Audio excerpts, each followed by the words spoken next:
Yeah, you can repeat the point about the raw milk. So I just finished the first recording so we don't lose it. So this is like the second video. Also, if it gets like 12 minutes long, these people don't have the attention span.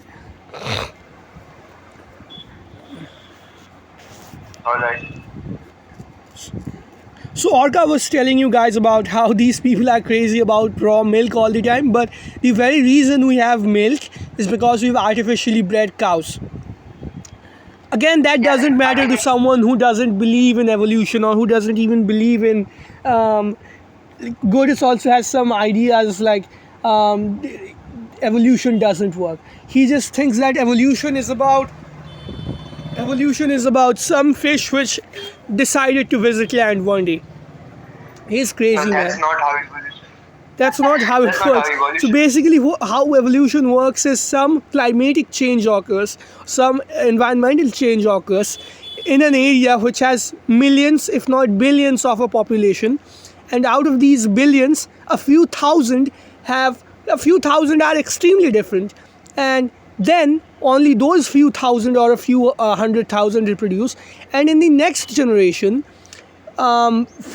the the same thing happens once again after they replenish their population, and in this way every single generation is a bit different from its previous generation, and after millions of generations like that,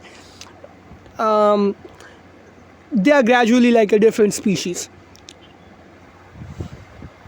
Yeah, also the thing is. For reference, you would probably not believe that a Chihuahua and a Husky are from the same fucking species, because if you select for the traits more aggressively, that is what eventually happens.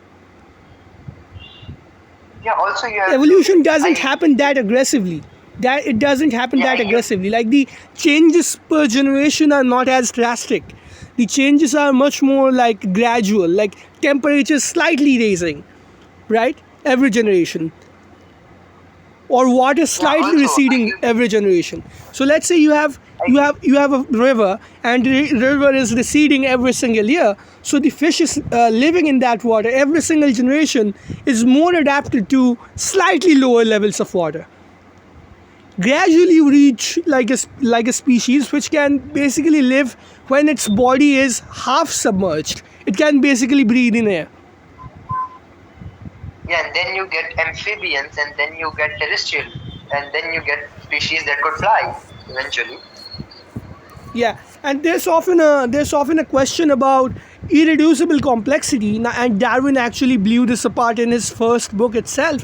They talked about how 50% of a eye is not useful, 50% of a wing is not useful, 50% of a wing still helps you glide. And the funny thing is, this objection was raised against Darwin in our own school textbooks, if you remember correctly. Darwin, in his first book, talked about irreducible complexity. There is not a single feature on any animal on the planet which is irreducibly complex. For example, the eye is not irreducibly complex. An ammonite has like half a human eye, and it still does fine in deep sea waters. Yeah, also I give props to Face IQ for the fact that at least he doesn't deny evolution. He gets it wrong, like to support his diet, but still at least he believes in the concept of evolution. That's a big, upgrade from other cohort who gave it. Now Our friend. here's the thing. When Scientific Snitch was picking apart Face IQ, the problem was she then went on to because these people have basically no spine. All of these people have no spines. They are not loyal to the truth. They're loyal to if they sound right or if they are beating the other guy. She goes on to say, in order to beat Face IQ, by the way, she says that meat has one of the highest glycating potentials, much higher than fruit. And the table that she uses from that study is ironically about meat, which has added 20% fat, which is cooked on pan with submerged in oil, and then she shows that this is proof that meat has much higher glycating potential than fruits. Now she is right that fruit really doesn't have a high glycating potential. I'm not going to lie about that, but this is just intellectually dishonest to show products which are not even consumed by humans in most cultures, which are like a completely Western phenomenon. That same table shows that corned beef has a glycation potential of 199, which is just boiled and salted beef. Yeah, Not like cannot five save thousand, away. 6,000. Of course, something that has been cooked in oil has a glycating potential of 5,000, 6,000, or has added fat, because every single fat on average has a glycation potential of 21,000 to 40,000. When you make something like one fourth of that or one fifth of a food, of course its glycating potential is up in the 5,000s. Yeah, also, like, these are the studies, It doesn't. You studies can where, like, basically do the same thing with a fruit. You can take a fruit, you can make a puree, and then add. I don't know why you would do that. You can add 20% lard to its weight, and then that fruit puree is gonna have a glycation potential of let's say 5,000, just like the meat. you know, these are the fucking people who quote studies about meat, processed meat, and then demean all kinds of meat. Go away and demean all kinds of meat. And the funny thing is that is not even a good retort to face IQ, because face IQ is just gonna tell you that, oh, I don't even eat processed meat like that. I just eat raw meat.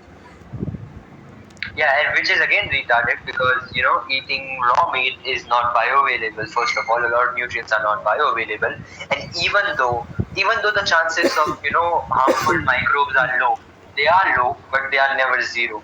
So just freaking cook your food. Like there's no downside on cooking your meat. Like, the major problem with eating raw meat, because it has so little water in it. Like, because you're not consuming the soup to also get the protein, right? Because people, when people make soup or something like that.